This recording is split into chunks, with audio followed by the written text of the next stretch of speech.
अब बारी आती है सॉफ्टवेयर की बारी। तो आखिर में ये सॉफ्टवेयर होता क्या है? तो चलिए, जैसा कि आपके सामने ये सॉफ्टवेयर लिखा हुआ दिख रहा है, ये है क्या? तो बच्चों, विभिन्न प्रोग्रामों के समूह को सॉफ्टवेयर कहते हैं। बहुत समझने की ज़रूरत है इसकी परिभाषा को अच्छे से। विभिन्न प्रोग्रामों के समूह को सॉफ्टवेयर कहते हैं। अब विभिन्न प्रोग्रामों का समूह तो सॉफ्टवेयर कहलाता है, पर ये प्रोग्राम क्या होते हैं ये भी तो जानना ज़रूरी है ना। तो चलिए हम देखें प्रोग्राम क्या है। तो बच्चों, निर्देशों का एक सेट जो एक विशेष कार्य करता है उसे हम प्रोग्राम या सॉफ्टवेयर प्रोग्राम कहते हैं। तो आपने समझा कि सॉफ्टवेयर है वो प्रोग्रामों का समूह है, लेकिन ये प्रोग्राम क्या है? वो निर्देशों का एक सेट है जो विशेष कार्य करता है।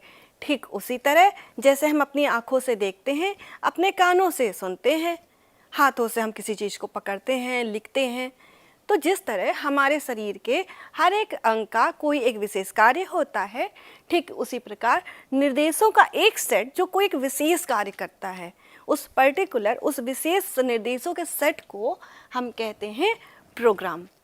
तो बच्चों, प्रोग्राम आपको समझ में बहुत अच्छे से आ गया होगा। अब हम बात करेंगे प्रोग्राम के निर्देश क्या होते हैं।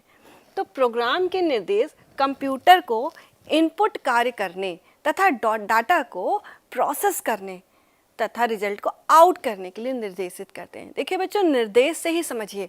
निर्देश मतलब किसी को कोई आदेश देना, निर्देश देना, या काम करने के लिए उसको एक हम जो बात करते हैं अपनी, जैसे मैंने किसी से कहा कि एक गिलास पानी दीजिए, तो क्या हुआ? मैंने अपनी बात को कहा, या मैंने कहा कि इस काम को ऐसे नहीं ऐसे करिए। ज़रूरी नहीं कि वो आदेश हो। हम अपनी बात जब करने के लिए किसी को हम बताते हैं, वो बताना ही निर्देश कहलाता है।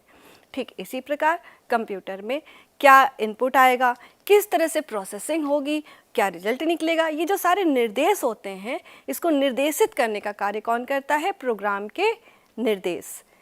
तो अब हम आगे बढ़ेंगे और हम जानेंगे कि पर्सनल कंप्यूटर, जिसे हम पीसी भी कहते हैं, इसके कौन कौन से भाग होते हैं और इसके क्या क्या कार्य हो सकते हैं। तो ये कुछ आपको पिक्चर्स दिखाई दे रहे होंगे बच्चों, ये अलग अलग प्रकार हैं पर्सनल कंप्यूटर के। सबसे पहले आप देखिए, इसको 3 भागों में बांटा गया है, डेस्कटॉप, लैपटॉप और पामटॉप। अब नामों से हम याद कर लेंगे, क्योंकि हमें कुछ भी रटने की ज़रूरत तो है ही नहीं, क्योंकि आप जैसा कि नाम में देख पा रहे हैं डेस्कटॉप, आपको सिर्फ समझना है। डेस्क का मतलब होता है कोई आपकी सीट हो या बेंच हो या कोई मेज हो, उसे हम कहते हैं डेस्क। तो यानी ऐसा कंप्यूटर जिसे कि हम मेज पे रख सके वो कहलाता है डेस्कटॉप कंप्यूटर। जैसा कि ये आपके सामने है, इसे हम मेज पर रखकर आसानी से चला सकते हैं। फिर इसके बाद बारी आती है किसकी? आप देख पा रहे होंगे ये दूसरा, ये है लैपटॉप। बिल्कुल जिस देखने में कैसा है? बुक जैसा है, जैसे ओपन कोई किताब आपकी रखी हो खुली हुई, बिल्कुल उस जैसा मॉडल है, इसे हम कहते हैं लैपटॉप। अब बच्चों, लैपटॉप मॉडल जैसे कि लैप का मतलब होता है गोद, यानी ऐसा कंप्यूटर जिसे कि अपनी हम गोद पर रखकर चला सके उसे हम कहते हैं लैपटॉप। तो बहुत आसान है इसको याद करना, बस आपने इसको लैप यानी कि अपनी गोद में रखा तो ऐसा कंप्यूटर कहलाता है लैपटॉप कंप्यूटर। अब इसे हम 2 तरह से चला सकते हैं, या तो इसे हम बैटरी से भी चला सकते हैं, दूसरा एसी यानी कि इसको हम सीधे विद्युत धारा से हम इसको प्लग लगाकर भी चला सकते हैं। तो ये दोनों तरह से कार्य करता है। फिर है पाम टॉप कंप्यूटर। पाम यानी कि हथेली। तो अब सोचिए, ऐसा भी कंप्यूटर हो सकता है? बिल्कुल हो सकता है। ऐसा कंप्यूटर जिसे अपनी हम हथेली पे, यानी जिसका आकार इतना छोटा हो कि वो हमारी हथेली पर आ जाए, तो ऐसे कंप्यूटर को हम कहते हैं पाम टॉप, जिसे कि आप अपनी हथेली पर भी रखकर चला सके। और इसको हम सिर्फ और सिर्फ बैटरी से ही चला सकते हैं। ठीक है बच्चों, तो एक बार इसको हम पुनः देख लेते हैं। पहला है डेस्कटॉप, जिसे कि हम मेज पर रख के चला सकते हैं, जैसा इसके नाम में है डेस्क, डेस्क मतलब मेज। दूसरा है लैपटॉप, लैप यानी कि गोद, जिसे आप अपनी गोद में रख के चला सकते हैं, यानी कि लैपटॉप कंप्यूटर, जिसे कि बैटरी और एसी दोनों से चलाया जा सकता है। फिर है पाम टॉप कंप्यूटर, पाम यानी कि हथेली, जिसे हम अपनी हथेली पे रख के चला सकते हैं। ये आपको दिख रहा है, ये व्यक्ति की हथेली है और ये इतने आकार में छोटे हैं, आपको दिख रहा है। और इसके बटन भी बिल्कुल जैसे कैलकुलेटर आपने देखा होगा, उसके बटनों की तरह छोटे छोटे से बटन होते हैं। तो ऐसे कंप्यूटर कहलाते हैं पम्प्ड अप कंप्यूटर, और इन्हें सिर्फ बैटरी से ही चलाया जा सकता है। तो अब बच्चों आपको इनके भाग बहुत अच्छे से समझ में आ गए होंगे। चलिए अब हम आगे बढ़ते हैं और देखते हैं इनके कार्य क्या क्या हो सकते हैं। सबसे पहले अगर आप देख पा रहे होंगे तो ये काफ़ी सारे कार्य इसके लिखे हैं। हम अब एक एक के बारे में चर्चा कर लेते हैं। सबसे पहले इनका प्रयोग इंटरनेट चलाने के लिए किया जाता है, जो कि अब आप सभी बच्चे इससे अछूते नहीं रह गए हैं। हमें अगर इंटरनेट यूज़ करना है तो आपने जितने भी तरीके देखे, डेस्कटॉप हो, लैपटॉप हो या फिर पम्पटॉप हो, यहाँ तक कि पम्पटॉप तो आप मोबाइल को बोल सकते हैं ना, मोबाइल भी तो एक तरह का कंप्यूटर ही है, समझिए। तो आप इससे अछूते नहीं रह गए हैं, क्योंकि इन सभी में हम इंटरनेट का प्रयोग आसानी से कर सकते हैं। फिर है शब्द एवं गणनाओं का प्रयोग, यानी आपको किसी भी तरह की कैलकुलेशन करनी है, आपको कुछ भी लिखना है, जैसे मैंने आपको पिछली कक्षा में टाइपिंग करके दिखाया था, तो कुछ भी आपको गणना करना हो, लिखना हो, आप सब कुछ इनमें आसानी से कर सकते हैं।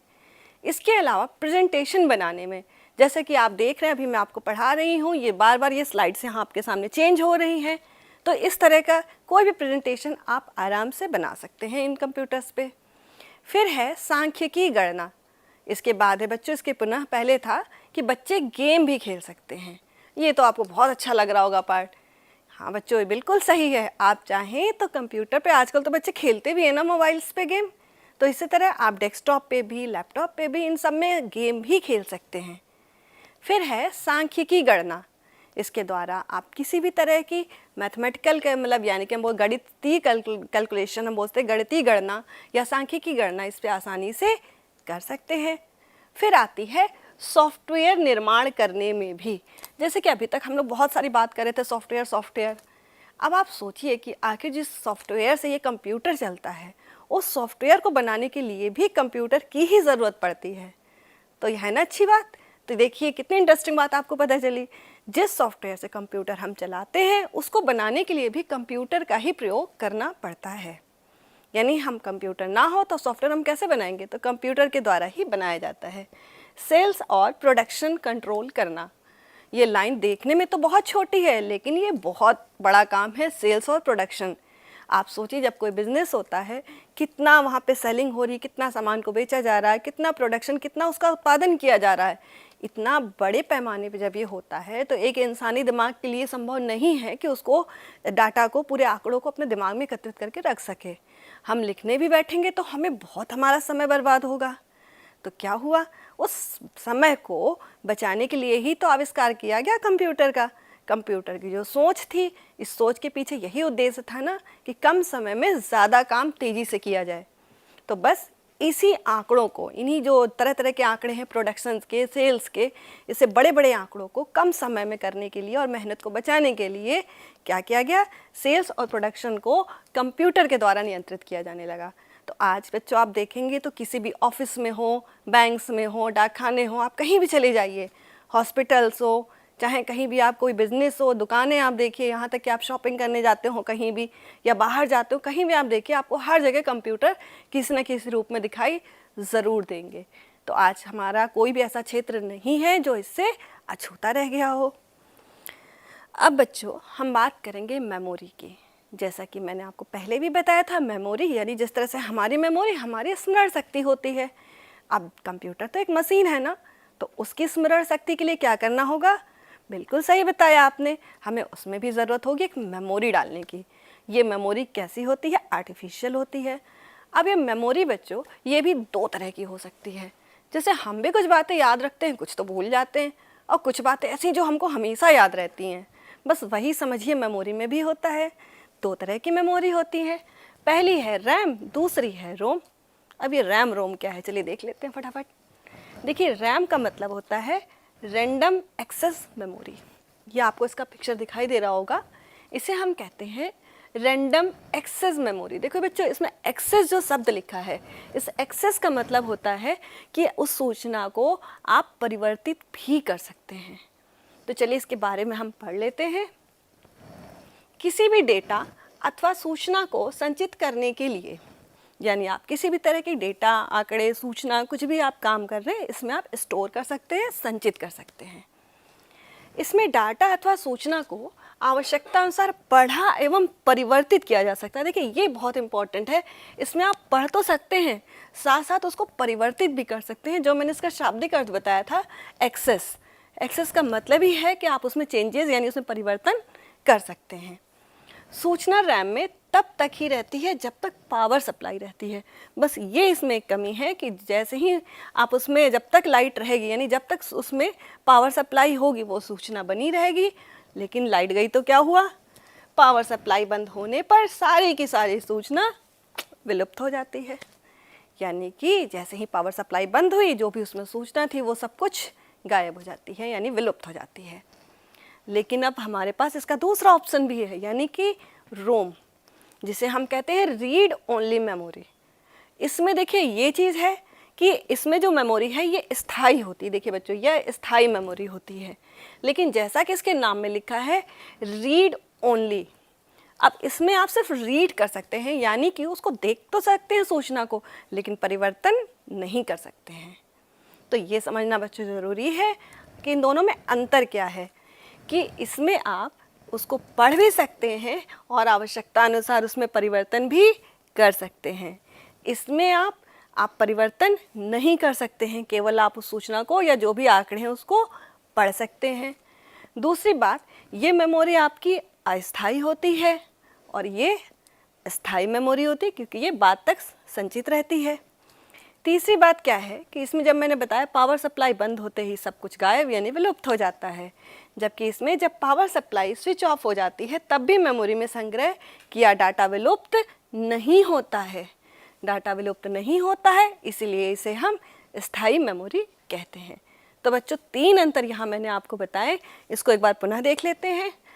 इसमें जो सूचनाएं हैं उन्हें सिर्फ आप पढ़ भी सकते हैं और साथ में परिवर्तन भी आवश्यकता अनुसार कर सकते हैं, और इसमें आप केवल सूचनाओं को या आंकड़ों को पढ़ सकते हैं।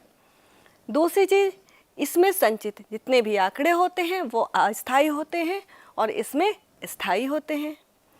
फिर आपकी जो तीसरी चीज़ होगी कि जैसे ही इसमें सूचना, आपकी जो भी आंकड़े होते हैं, पावर सप्लाई बंद होते ही सारे के सारे विलुप्त हो जाते हैं, यानी जब तक पावर सप्लाई रहती है तब तक वो सूचना भी रैम में बनी रहती है।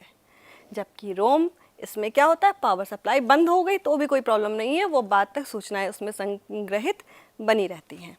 तो बच्चों आपको बहुत अच्छे से ये दोनों ही मेमोरी समझ में आ गई होगी और आपको बिल्कुल भी इसमें कंफ्यूज होने की ज़रूरत नहीं है। इसमें मैंने आपको 3 अंतर बताए हैं और जिसके आधार पे आप ये बहुत अच्छे से समझ चुके हैं।